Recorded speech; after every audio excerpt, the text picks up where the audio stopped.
നിങ്ങൾ കാറ്റാടിയെ പറ്റി കേട്ടിട്ടുണ്ടോ? കാറ്റാടി എന്ന് പറഞ്ഞാൽ വിൻമില്ല്. ഇതെന്താണ് ഈ കാറ്റാടി എന്ന് പറഞ്ഞ സാധനം? ചെസ്സിലുമുണ്ട് ഒരു കാറ്റാടി. നമുക്കൊന്ന് കണ്ടു നോക്കിയാലോ. ഈ പൊസിഷൻ അങ്ങ് നോക്കിയാട്ടെ.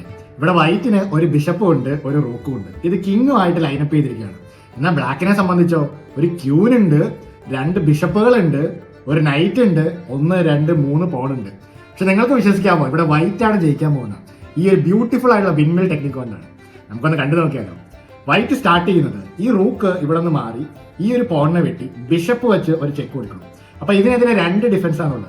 ഒന്നെങ്കിൽ ബിഷപ്പ് വെച്ച് ബ്ലോക്ക് ചെയ്യാം, പക്ഷെ ബിഷപ്പ് വെച്ച് ബ്ലോക്ക് ചെയ്താൽ ജസ്റ്റ് ബിഷപ്പ് വെച്ച് ബിഷപ്പിനെ വെട്ടി ചെക്ക് വരും.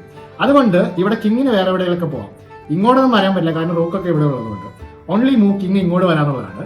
ഇനി ഇതേ പൊസിഷൻ റീസെറ്റ് ചെയ്യാൻ വേണ്ടി റൂക്ക് ഇവിടേക്ക് വന്നിട്ട് ഒരിക്കൽ കൂടെ ചെക്ക് കൊടുക്കണം. ഓൺലി മൂവ് എന്താണ്? കിങ് ഇങ്ങോട്ട് വരുന്നു. ഇത് എന്തിനാണ് കളിച്ചത്?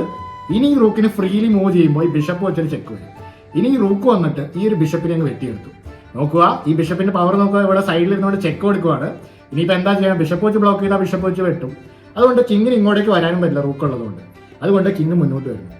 ഇനി എന്താണ് നമ്മൾ ചെയ്യാൻ പോണേ? ഇനി ഈ ബിഷപ്പിനെ നമ്മൾ വെട്ടാൻ പോകുന്നില്ല. പകരം ഇതേ പൊസിഷൻ റീസെറ്റ് ചെയ്യാൻ വേണ്ടിയിട്ട് ആദ്യം റൂക്ക് വന്നിട്ട് ഒരു ചെക്ക് കൊടുക്കും. ഇവിടെയും ഒരേ ഒരു നീക്കേ ഉള്ളൂ. കിങ് ഇങ്ങോട്ട് വരണം. ഇനിയാണ് നമ്മൾ വെട്ടി ബിഷപ്പ് വെച്ച് വീണ്ടും ചെക്ക് കൊടുക്കാൻ പോണേ. ദോ ബിഷപ്പിന് ഇവിടെ വന്നിട്ട് ബിഷപ്പ് വന്നിട്ട് വീണ്ടും ചെക്കാണ്. ഇവിടെയും ഒരേ ഒരു നീക്കമേ ഉള്ളൂ. കിങ് ഇങ്ങോട്ട് വരണം. ഇനി എന്താണ് ചെയ്യണേ? ഈ ഒരു പോണിനെ വെട്ടാൻ നോക്കിക്കഴിഞ്ഞാൽ പ്രശ്നം ഇതുപോലത്തെ ചെക്കൊക്കെ ഉണ്ട്. അതുകൊണ്ട് ആദ്യം കിങ്ങിന് ഇവിടേക്ക് ഓടിച്ച് വിട്ടിട്ടാണ് ഇനിയാണ് ഈ റൂക്ക് മൂവ് ചെയ്യണത്. കാരണം ഐഡിയ ഈ ഒരു ബിഷപ്പ് വെച്ചിട്ട് ചെക്ക് ഉണ്ടാവും. ഇനി റൂക്ക് വെച്ചിട്ട് പോണിനെ വെട്ടുന്നു.